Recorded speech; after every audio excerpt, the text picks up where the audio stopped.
कहते हैं जब कोई अपने ही देश की मिट्टी से नफरत करने लगे तो वो मिट्टी उसे भी नहीं पहचानती। और आज की कहानी ठीक उसी मिट्टी की है, भारत की, जिसे एक बार फिर बदनाम करने के लिए एक इंटरनेशनल जोड़ी फिर से मैदान में उतर आई है। एक तरफ है मेहंदी हसन, वो पत्रकार जो हर मंच पर हिंदू फोबिया फैलाने का ठेका लिए बैठे हैं, और दूसरी तरफ है अरुंधति रॉय, वो लेखिका जो शायद अपने देश से ज्यादा अपने वेस्टर्न अवार्ड से मोहब्बत करती है।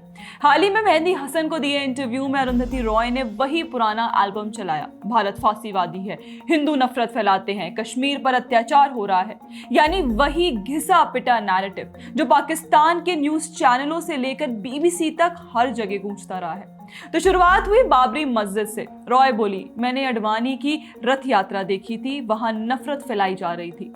Advani's Rath Yatra, the chariot procession, asking for the mosque to be demolished. मतलब बस वही पुराना हिंदू हेट हैंगल, ना इतिहास की बात, ना न्यायालय के फैसले की इज्जत, क्योंकि जब बात हिंदुओं की भावनाओं की आती है तब कंटेक्स्ट इन लोगों की डिक्शनरी से गायब हो जाता है। लेकिन फिर भी मेहंदी हसन ने उन्हें करेक्ट ना करते हुए वे अपने फैन बॉय मोड में जाकर पूछते हैं, आपको क्या खींचता है कश्मीर, नक्सलवाद या माओवाद की ओर? रॉय ने कहा, मैं किसी के बिहाफ में नहीं लड़ती, मैं तो सबका हिस्सा हूं।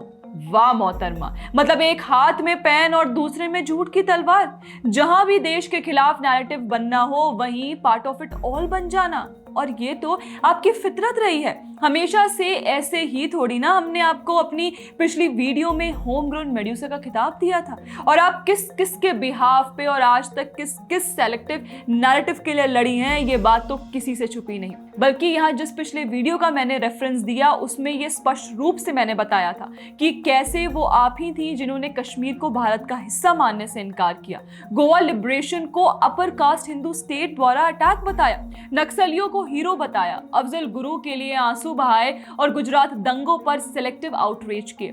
तो यहाँ आप किस मुंह से ये कह रही हैं कि मैं किसी के बिहाफ पे नहीं लड़ती? दोस्तों, यही है कुछ भी कहने का खोखलापन, क्योंकि इंटरव्यू में आगे बढ़ते हुए अरुंधति रॉय बोली कि भारत पहले फिलिस्तीन का दोस्त था, अब उसने अपनी गरिमा खो दी। India used to be a friend of Palestine. India used to be a dignified country. It has lost its dignity. ये सहयोग ही है कि ठीक यही लाइन सोनिया गांधी ने अपने कॉलम में लिखी थी। वैसे इस वाक्य से अर्थ क्या था आपका मोहतरमा? क्या किसी देश की नीति समय और स्थिति के अनुसार बदल नहीं सकती? और ऐसा क्या आपने इसलिए कहा क्योंकि भारत अब इजराइल से रिश्ते मजबूत कर रहा है? मतलब भारत अगर आत्मनिर्भर बने तो दिक्कत, भारत अगर अपना पक्ष रखे तो घमंड, भारत अगर इस्लामिक आतंकवाद पर बोले तो इस्लामोफोबिया।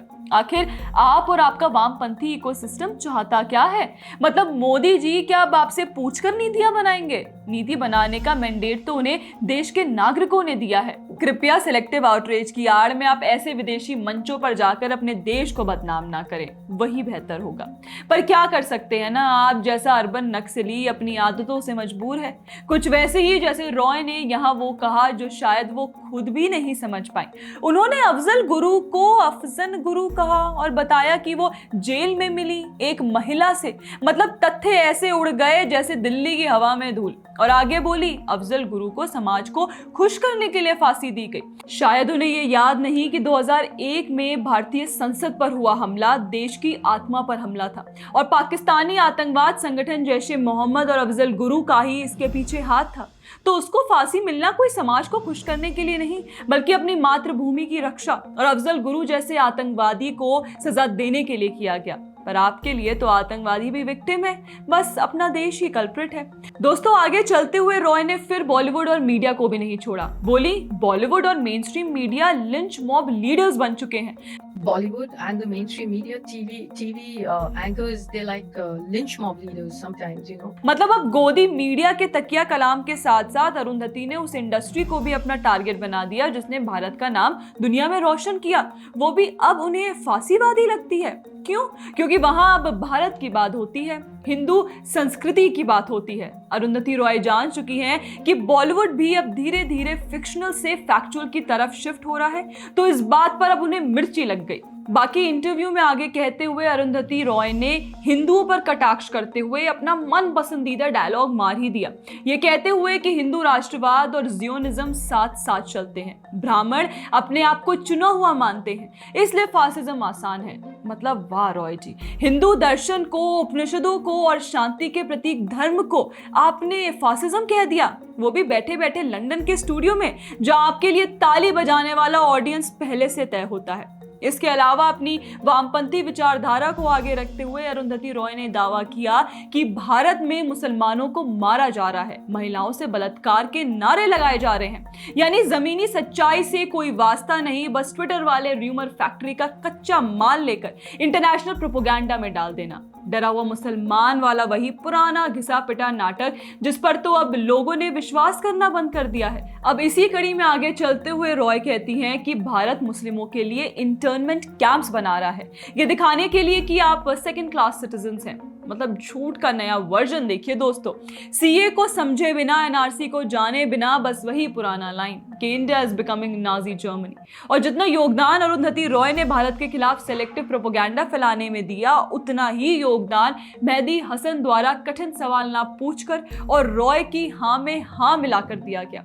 वो पत्रकार जो हर इंटरव्यू में इस्लामी पहचान को पीड़ित और हिंदू पहचान को अपराधी बनाकर पेश करते हैं, जिन्होंने अमेरिका में हिंदुओं को अपर कास्ट एक्सट्रीमिस्ट कहा और भारत के प्रधानमंत्री को हिंदू नेशनलिस्ट स्ट्रॉन्गमैन कहकर बदनाम किया।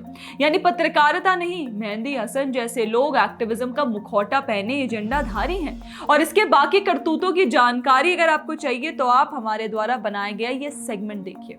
मेहदी हसन ब्रिटेन में जन्मे, इस्लामी विचार वाले और शब्दों की धार से सजे मेहदी हसन का नाम उस दुनिया में उभरा जहां सवाल पूछना एक कला थी। एक समय था जब लोग उन्हें ट्रुथ टू पावर कहने वाला पत्रकार मानते थे। अल जजीरा, ह्यूफिंगटन पोस्ट, MSNBC और अब ZTO जैसे चैनल्स में काम करने वाले मेहदी हसन का सफर तेज रहा है, पर विवादों से भरा भी। अल जजीरा में उन्होंने एक शो होस्ट किया अप फ्रंट, जहां वो इंटरनेशनल लीडर्स से मुश्किल सवाल पूछते थे, पर ध्यान देने वाली बात यह थी कि किससे सवाल पूछे जाते थे और किससे नहीं। मेहदी हसन कई बार ऐसे सवालों को अवॉइड करते दिखे जो इस्लामी कट्टरता, ईरान या मुस्लिम ब्रदरहुड जैसे विषयों से जुड़े थे। 2017 में उन्होंने एक पैनल डिस्कशन में हमास को आतंकवादी कहने से इनकार किया और उन्हें रेजिस्टेंस ग्रुप बताया। ये बयान खासा विवादास्पद था क्योंकि जब बात इजराइल की आई तो मेहदी ने हमेशा सीधा और आक्रामक रुख अपनाया है, पर जब बात हमास जैसे गुटों की हो तो शब्दावली बदल जाती थी। 2009 को एक वीडियो सामने आया जहां मेहदी हसन एक धार्मिक आयोजन में भाषण देते हैं। उन्होंने कहा था नॉन बिलीवर्स यानी जिन लोगों ने इस्लाम नहीं अपनाया जानवरों जैसे होते हैं, वो बस चढ़ते हैं। ये बात सामने आते ही दुनिया भर में बवाल मच गया। हालांकि उन्होंने सफाई दी कि वो उस वक्त धार्मिक विचारधारा से प्रभावित थे और अब बदल चुके हैं, पर आलोचकों ने कहा अगर ये सोच आपकी पत्रकारिता को प्रभावित करती है तो सवाल तो उठेंगे ही। 2021 में मेहदी हसन ने मशहूर लेखिका और पूर्व मुस्लिम एक्टिविस्ट अयान हिरसी अली पर एक तीखा लेख लिखा, पर यह लेख उनके विचारों के खिलाफ नहीं था, बल्कि उनके चरित्र पर पर्सनल जाइब से भरा था। उन्होंने अयान को इस्लामोफोबिक प्रोफिटियर कहा और उनकी जबरदस्ती शादी और स्त्री अधिकारों पर उनके अनुभवों को कमतर बताया। ये आलोचना इतनी निजी थी कि कई फेमिनिस्ट और लिबरल सर्कल्स ने भी मेहदी की शैली पर सवाल उठाए। क्या एक महिला एक्टिविस्ट को डिस्क्रेडिट करने का ये तरीका वाकई पत्रकारिता थी? इसके अलावा 2024 में मेहदी हसन को MSNBC ने अपने चैनल से हटा दिया क्योंकि आधिकारिक कारण क्या था? एडिटोरियल चेंजेस बताए गए, लेकिन अंदरूनी सूत्रों की माने तो हसन के कुछ बायस्ड और पोलराइजिंग शोज ने चैनल को अनकंफर्टेबल कर दिया था। इसके अलावा हाल ही में चर्चा का विषय रहा ब्रिटेन का ग्रूमिंग गैंग और उस पर हुई आउटरीच के दौरान भी मेहदी हसन ने पाकिस्तानियों की डिमोनाइजेशन होने पर तो शंका जताई, पर रेप को लेकर कोई चिंता नहीं दिखी। तो अब यही सवाल फिर उठता है कि क्या एक पत्रकार का काम लोगों को सच दिखाना है या अपना सच बेच देना? मेहदी हसन अक्सर खुद को फ्री स्पीच का चैंपियन बताते हैं, पर ट्विटर या एक्स पर जो लोग उनसे असहमत होते हैं उन्हें वो ब्लॉक कर देते हैं।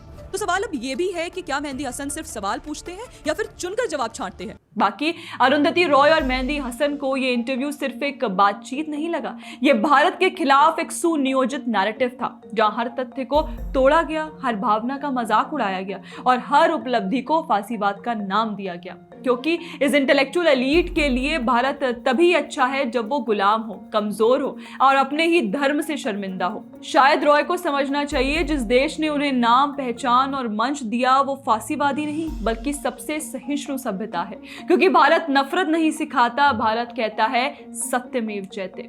दोस्तों, आपकी इस पर क्या राय है हमें कमेंट सेक्शन में जरूर बताइएगा। बाकी ऐसे और वीडियोस के लिए आप हमारे चैनल को सब्सक्राइब जरूर कर लीजिए। जय हिंद।